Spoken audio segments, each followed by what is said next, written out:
Well, we're back at it again. Welcome to another edition of XFeed. Today, we're rummaging through the garbage because we got some brutal takes. We're going to package it as per usual to showcase what people are trying to do to make it about themselves. Those greedy people. Unreal. But maybe you might not think so. So let's jump into it. Once again, we are live over on Abstract. If you're wanting to join the stream, would love for you to do so. And if you are interested in sharing, letting anybody know about the fact that we go live every day, thank you very much. So MoonPay. If you recall, MoonPay at one point was the primo, or at least perceived primo app within Web3. Why specifically? Well, it was an on and off ramp for crypto, but more importantly, this was around the time that NFTs were going absolutely crazy.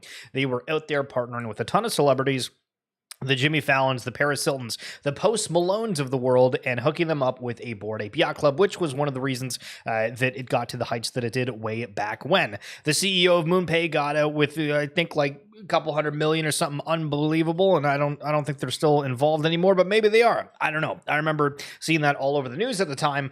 But MoonPay is still out here, and I think actually they follow me. Nice. They did one of those tweets where it's reply for follow. Normally don't do them, but I was like, you know what? Hell yeah. But the point off of talking, hey, you know what? There was some, maybe not so great things that happened, but also positive for shining a light on certain collections. It's still around, and that's really all that matters here is we're going to go through a lot of things today that are not still around, and there was a conversation on CNBC where they are highlighting your crypto wallet will replace your bank account. And that is a very bold statement. We're not going to watch the video because it's 5 minutes, but just the point around that, keep that in the back of your mind as we're moving forward here through the craziest of times. First trailer for the Deadpool VR game. Listen, nobody talks about virtual reality at all, except we're supposed to be in this metaverse. Everything's supposed to be Ready Player One-esque. But we don't see anything regarding VR. And this isn't a crypto game at all, but I'm still holding my hopes that VR is going to see some adoption. Do you remember when Apple released that headset last year and people talked about it for a week and then nobody ever talked about it ever again? Unbelievable. Smoot. Saw someone who's very smart today make fun of athletes who get paid in Bitcoin, and it made me realize normal people still don't know the price of Bitcoin. They have no idea it's sitting near all-time highs. It's the same scam they thought it was at 18,000 and 60,000. The lack of curiosity is wild. Well, not for you. You're a curious beaver. You're out here doing all the goods. So one of the biggest awareness campaigns, I think arguably that's going to happen throughout the remaining of 2025 is the conversation comparing NFTs to the cryptocurrency counterparts. We've seen the likes of CyberKongs where they had the banana token. We've seen Azuki where they've done the anime token. We can go down the list and there's been a whole bunch of connections between an NFT providing a token. Sometimes it's a slow drip. A lot of the times it's all at once, or sometimes it's a 50-50 where in the likes of Bored Ape Yacht Club, there was a lump sum up front, and then you could stake with an amount of coins to be able to earn more of those tokens. And Loki saying, I was wrong. Anime token from Azuki is showing an impressive bounce from the bottom, while Azuki NFTs are still struggling. We used to see a strong correlation between NFTs and their tokens, but that's clearly not the case here. And so admittedly, I don't exactly know how the Azuki tokenomics work. I don't know if you're still getting a slow drip or anything associated with that, but when you make the conversational point of how many people trade crypto versus how many people trade NFTs, the people that trade crypto are multiple times higher.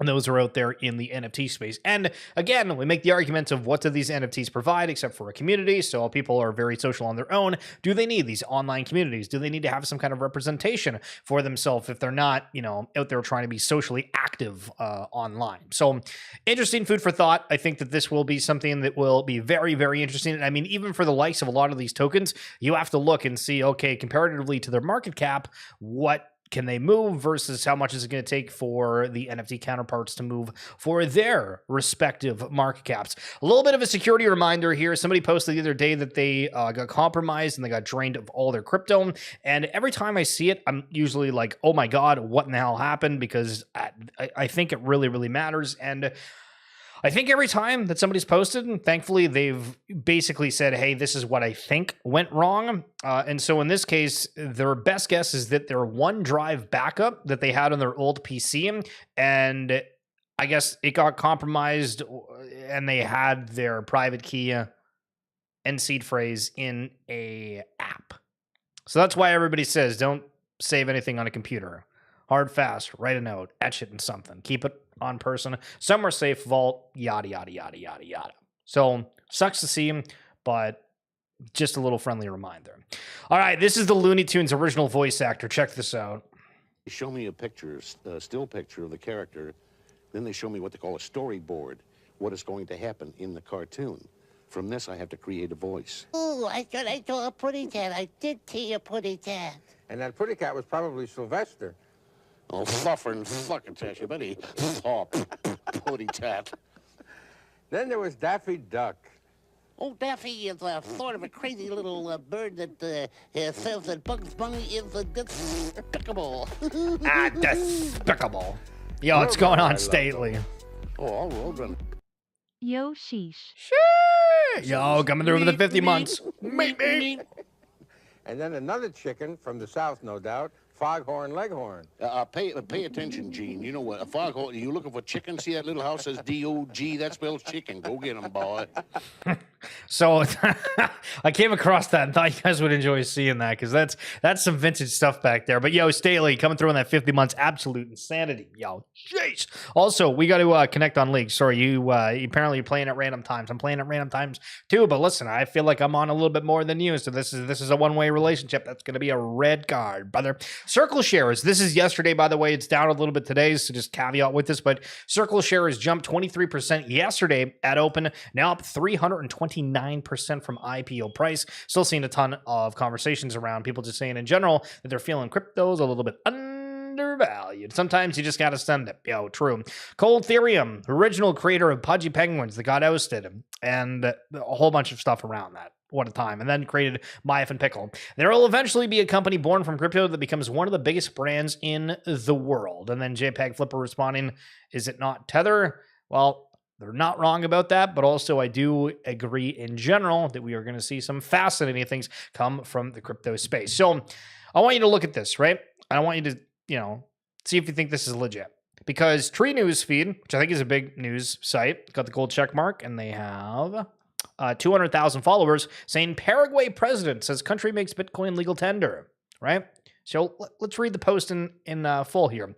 Official, Paraguay makes Bitcoin legal tender. President Peña confirms $5 million Bitcoin reserve plus bond access for crypto-enabled citizens. Investors, your investment today will determine the scale of this rollout. Secure your stake in Bitcoin now. And then it has a link. Yeah, that's going to be a red card. Listen, we're not putting links like that. That is like so easily viewed as, they're probably just compromised. Now, that's not to say that Paraguay could do this at some point. But again, the good old X platform having more exploits than anything I've seen in life. So what happens when we have like a narrative that really picks up again? Because we had that for Metaverse at a point. We had that for DAOs, which will... oh, baby, we're going to scorch some earth here in a little bit talking about DAOs. But just again, this is yesterday, OpenAI has just hit $10 billion in annual recurring revenue per CNBC. For comparison, OpenAI had just $3.7 billion in revenue last year. So that's a pretty decent sized jump from $3.7 billion to $10 billion. And again, remember, this is billion with a B. So the AI narrative, does that end up trickling into crypto? Things that we are watching. Check this out. Of blockchain technology is the ability of individuals to have self-custody of crypto assets in a personal digital wallet. The right to have self-custody of one's private property is a foundational American value that should not disappear when one logs on to the internet. I'm in favor of affording greater flexibility to market participants to self-custody crypto assets, especially where intermediation imposes unnecessary transaction costs or restricts the ability to engage in staking and other on-chain activities. Another core feature of blockchain. So basically they're saying that they think that being able to self-custody is a foundational American value. And also note that they mentioned staking within there. And if you've done anything in crypto and you're American, you'll know that, for example, the Blur airdrop, when that was a thing, you probably had to get like a VPN because they were blocking it. We saw things within the Plasma raise, whatever it was yesterday or the day before. Yeah, no, it was yesterday. It took like over the timeline. I feel like I haven't really seen it much on the timeline today, but people were all over that and highlighting different things of like, oh, if you're in America, you can get into this, but you have to be like an accredited investor and all this kind of crazy stuff. So we'll see again from all these, government officials, people that decide stuff, what comes of it. So a little bit of negativity, to be honest, with what we're about to get to, but not without due cause. So with the ApeCoin DAO being spun down, I want to bring some attention to AIPs that siphon fund with zero updates. And one of them was $520,000. And this was created by Animoca Brands portfolio company, 99 Stars. And there was a point where everybody was FOMOing over NFTs that were associated in any way with Animoca. We're talking like the grapes. There's a couple other ones. Grapes was probably the only one that I remember being into. But if nothing was delivered, the plan should be return of the funds, yada, yada, yada, yada. But anyway, so there's more from Animoca within this, right? But like, that's pretty brutal. $520,000 and then just ends up nothing happened with it. This is when people thought, okay, things were going to happen, right? So then we continue down where somebody commented at Yatsiu, who's like the CEO of Animoca, on all these talks, talking about the future of Web3 and all these big, big, big things, is like, he's the head of the company that runs Rec League. I don't expect nothing from him. And so we have another one here when they were selling millions of dollars of NFTs for like a thing that just ended up going nowhere. And it feels horrible. And so Yatsiu had this comment just in general, and this wasn't about him getting dogged or anything, right? Like we're trying to package this together, but it's just funny when you see all of this of like, okay, so these guys got a ton of money from being involved in this shit. It says DAOs remain the future of Web3, but they need to be structured for the right reasons, and the operating and legal costs were designed for a different era. In this case, ApeCoin under the direct leadership of CryptoGarga will be better for ape holders, Bored Ape Yacht Clubs, and NFTs broadly. I agree. With the ending point here, that them getting back in control of this is going to be better. But I don't agree with the DAOs remain the future, because we've just seen it being awful. And Captain Zwingli, like 10 out of 10 point here. I respectfully disagree. DAOs are not the future of Web3. They are fine to collect art, not manage 9 to 10 figures of assets. They are ripe for extraction, as we saw with the ApeCoin DAO. Garga joined us for a night. Yeah, they did like a coffee thing this morning on it. But I agree. We've seen multiple DAOs be complete failures. And Garga's out there, earlier today trying to be like, yo, where the hell's the Magic Eden DAO? And then ended up finding it. But Mission Space has another great point here. The DAOs were a way of not getting shut down by the SEC last cycle. That was the only purpose, and now they are no longer needed to manage tokens. And we've seen a lot of teams say, hey, you know what? We were going down a certain rabbit hole.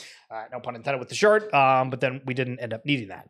But on the ApeCoin front, like, what the hell happened to Top Trader? So this was this was like the most bigged up, highlighted, hey, this is going to be great app for when ApeChain launched.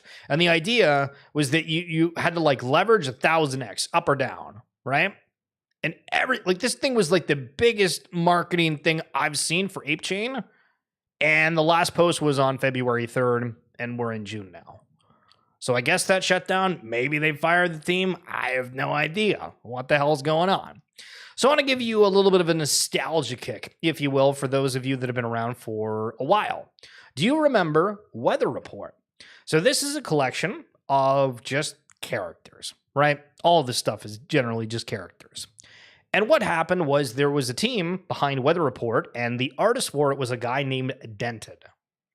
And Dented and the team clashed heads, which we've seen multiple times within these NFT communities, teams, whatever you want to call them. And so there was a massive blowout. And the artist and the team basically separated, where the artist was like, you guys shouldn't be able to use this stuff, but I still want to create something in Web3. And so they ended up just launching another collection called Dented Feels, where when you look from Weather Report, which is these, to Dented Feels, which is there, oddly similar.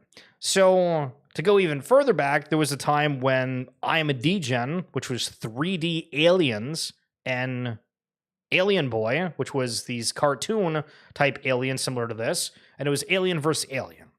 And I'm thinking just way back when of how many different collections, themes, animals, or whatever, or situations such as the Dented Fields Weather Report happened that was just pure drama.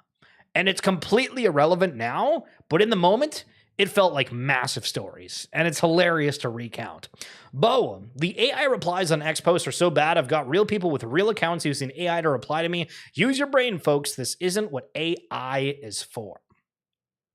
So the conversations around like proof of human blockchain, proof of human in general, I don't know. I'm kind of open to the idea of seeing what that would look like. Just in South Korea unveils plan to allow crypto stablecoins. That's as of late last night. I've been highlighting a lot about stablecoins, and it seems like more and more are just happening.